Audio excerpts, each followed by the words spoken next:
Alexandre Dubé. Aussi véridique et authentique que son information. Cube Radio. Les drôles se font troller. Avec Jean-Denis Scott. Jean-Denis, on sait maintenant ce qui a causé la fameuse panne informatique majeure dans les aéroports canadiens dimanche.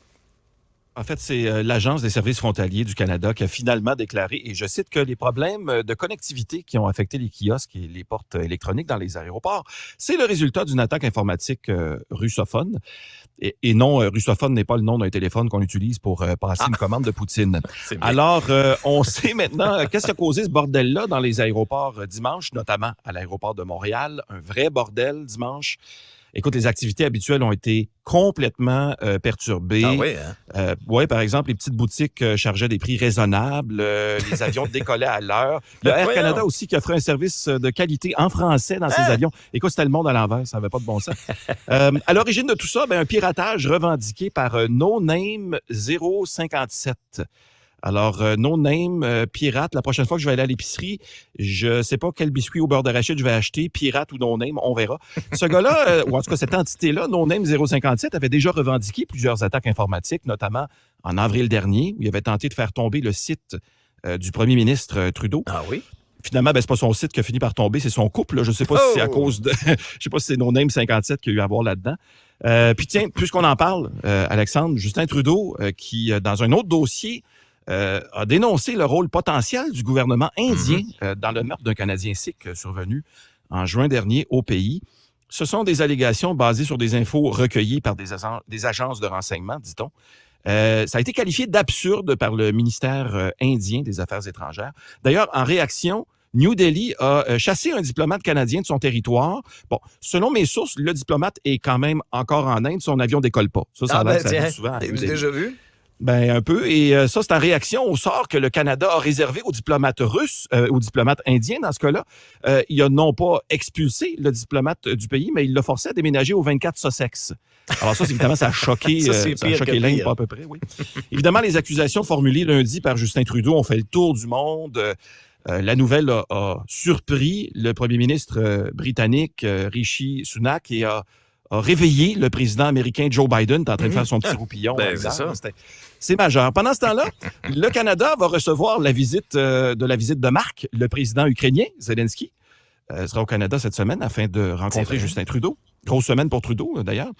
Au départ, on ne savait pas où est-ce qu'il allait rester pendant son séjour à cause de la crise du logement. C'est un peu gênant.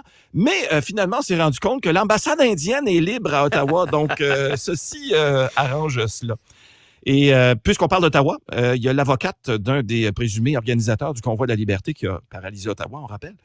Donc, l'avocate de Chris Barber, qui a soulevé la possibilité d'invoquer l'arrêt Jordan si les retards persistent dans le sujet, parce que c'est vraiment paralysé.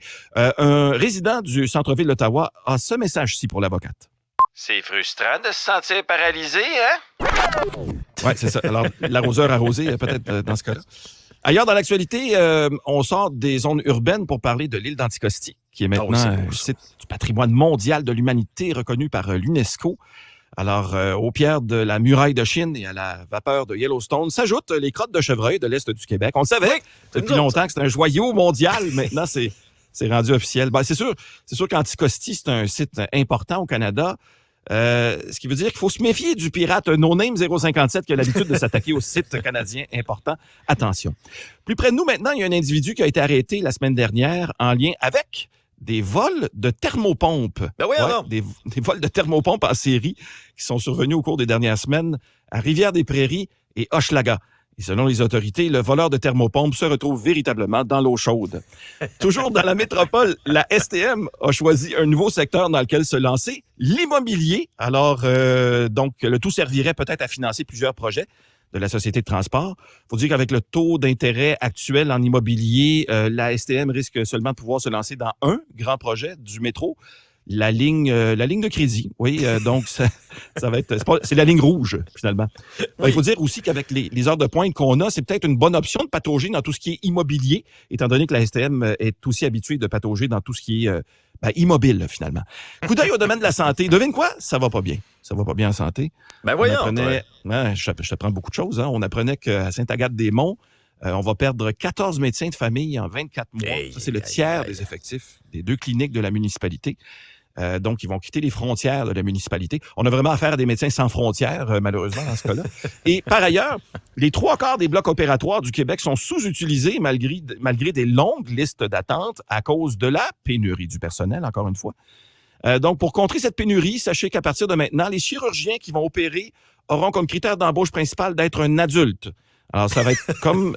C'est comme dans l'éducation. C'est Dubé, c'est ça, Dubé a pris le livre, le manuel d'instruction de notre ami Bernard Drainville. Alors, si vous êtes prêts à faire des chiffres doubles, les réseaux d'éducation et de la santé vous appellent. Vous pourrez lire en géographie le jour et lire des radiographies la nuit. C'est parfait. En terminant, Alexandre, un autre dossier qui a beaucoup fait jaser, c'est celui de la cession de bail. Ah oui. La ministre responsable de l'Habitation, France-Hélène Duranceau, se demande s'il n'y a pas lieu d'intervenir au niveau de l'augmentation de loyer lors d'un transfert de logement d'un locataire à un autre, plutôt que au niveau de la cession de bail. Et j'ai vérifié officiellement, la dernière fois que le bail a autant intéressé les Québécois, c'était en 1988 dans une toune de Mitsou.